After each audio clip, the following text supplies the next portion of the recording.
Today, I'm diving into the solo games category once again for the channel.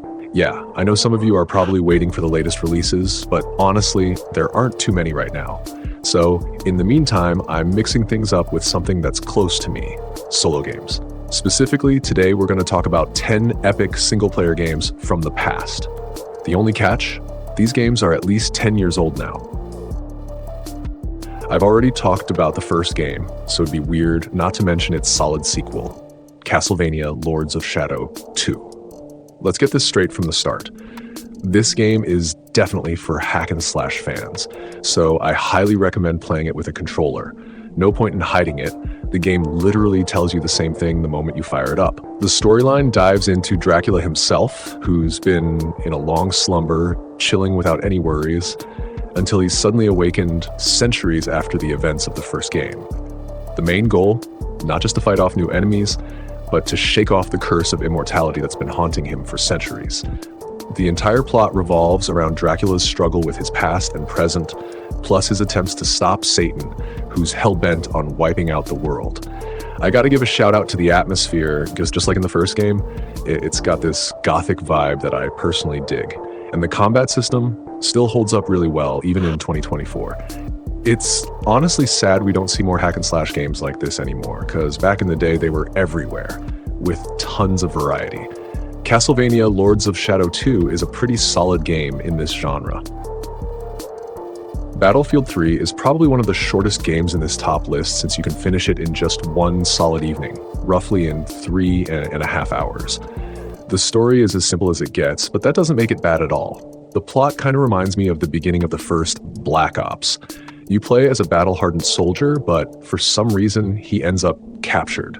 Throughout the game, the main character tells the story of how he got there, with one wild tale after another. You'll get to experience all these events firsthand, and not just as the main character. There are other soldiers you'll play as who were part of the action too. The story isn't mind-blowing, but it's straightforward and something you can breeze through in 1 or 2 evenings without overthinking. By the way, the game dropped all the way back in 2011, but it still looks pretty damn good today. Oh, and I've got to mention the jet mission. Sure, you don't get to directly fly the jet, but man, it feels epic, especially if it's your first time playing. Bottom line, it's a solid single-player shooter that won't eat up too much of your time. If you're looking for something short and sweet, you should definitely check it out. Metro Last Light isn't the kind of game you can just blast through in one evening, but honestly, that's not a downside. The reason? This is a full-on single-player adventure in the same vein as the first game, Metro 2033. The game is actually a direct sequel, with you once again taking control of the main character, Artyom. Quick recap for those who don't know. At the end of the first game, Artyom wiped out the nest of those unique mutants, but turns out not all of them were wiped out. There's still one small one left, which you find at the beginning of the game. The whole story of Metro Last Light pretty much revolves around this little guy. And unlike the first game, which I wasn't super into before, you finally get to explore the ruined city more instead of being stuck underground in the metro tunnels all the time. The city itself is just beautifully done. Almost every outdoor location is so well crafted that I kept wanting to take screenshots. And even though the game is already a decade old, it's aged pretty well, just like a lot of other games on this list. Metro Last Light is a solid follow-up to the first game. If you played the first one and liked it, there's no reason to skip this one. It's a worthy sequel to an already great game. Highly recommend.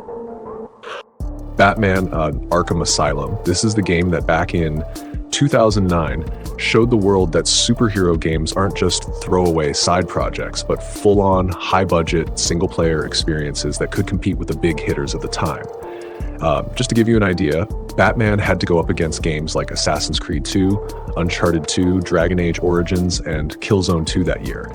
These weren't exactly weak competitors, and even then, Arkham Asylum snagged Game of the Year. The story setup is pretty simple, and honestly, kind of predictable if you're familiar with Batman from the cartoons, movies, or comics. It kicks off with Batman dropping Joker off at Arkham Asylum, Gotham's main psych ward, where for some reason they've decided to lock up pretty much every psycho in the city. Obviously, the Clown Prince of Crime manages to escape, starts a riot, and takes over the whole island. So, you've got one night to figure out the mess and knock out every lunatic who's decided to make a run for it. And trust me, there's no shortage of crazies.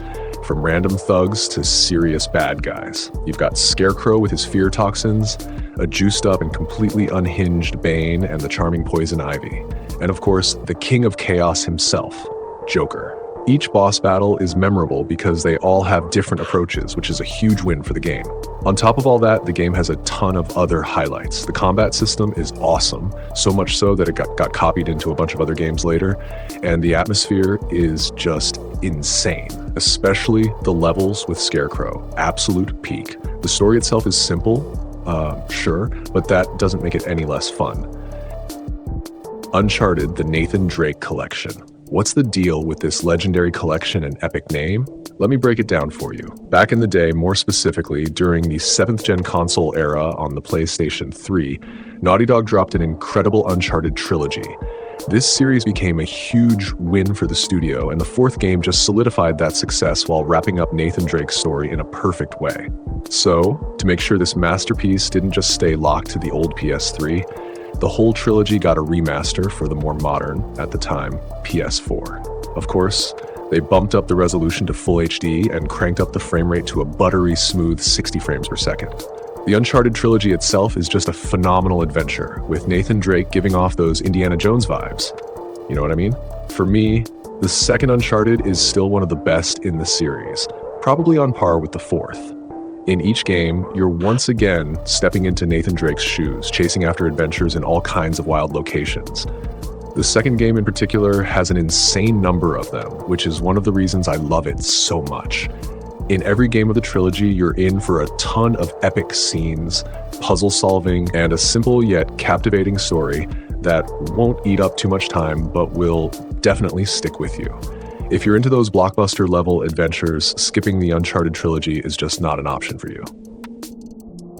Back in the day, Sony had exclusives that could seriously motivate you to grab a console, but Microsoft wasn't just sitting around with the Xbox 360.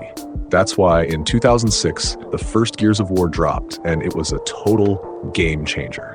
I've played through the entire numbered series and even the 2013 spin-off, and I can say from experience that the first game, with its signature color palette and music, is hands down one of the darkest and most intense entries in the series. The story takes place on the planet Serra, where you've got humans and, well, let's call them mutants, known as the Locust Horde. For around 10 years, there's been a full-on war for survival between these two factions. You play as a battle-hardened soldier named Marcus Phoenix. One of the coolest things that hooked people about Gears of War was its cover system. You could stick to walls or other objects and shoot it out with enemies while moving from one cover spot to another. Nowadays, that's a standard feature in pretty much every game, but back then, it was something fresh. If you're thinking the first Gears of War is just a quick shooter to breeze through in a night, you're dead wrong. It's not about the length, it's about the difficulty. Even on easy mode, the enemies will make you suffer. They're smart, they'll flank you, trap you, throw grenades, and pin you down with crossfire. Every firefight is a real test of your nerves and strategy. Let's be real, not everyone is looking for hardcore gameplay. Today we're talking about single-player games, and that means games with solid storytelling. In that department, I gotta mention Mafia 2. I've played Mafia 2 more than once or twice. Back in the day, fans of the first game hated on the sequel and called it trash, but I, like many others, didn't care. I didn't even have the internet to read all that whining anyway.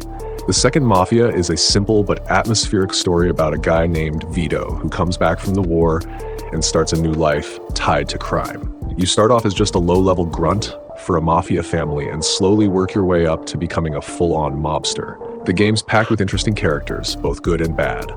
Vito's buddy Joe is easily the highlight for me. Honestly, without him, Mafia 2 probably wouldn't have reached cult status. I can't forget to mention the killer soundtrack. I fell in love with the music of that era thanks to Mafia 2. And there's a good reason to check the game out this year. There's a massive mod called The Final Cut that adds cut content and lets you experience the story from a new angle. I seriously envy anyone who hasn't played Mafia 2 yet because I'd give a lot to relive those emotions all over again. You know, everyone who's familiar with the Assassin's Creed series has their own favorite game, no doubt. But for me, I don't have just one favorite. I absolutely love 3 games from the series, and I still can't decide one is the best. Actually, it's not that I can't. I just don't see the point in choosing. So today, let's dive into the epic story of the Sea Pirate from the 4th game. The story of the 4th assassin hit me mainly because of the main character. He's not another goody two-shoes trying to save the world, all righteous and proper. Nah, Edward Kenway is way more relatable to many who've played the game. His goals? Money, fame, loads of booze, sailing the open seas, and a fair share of beautiful women.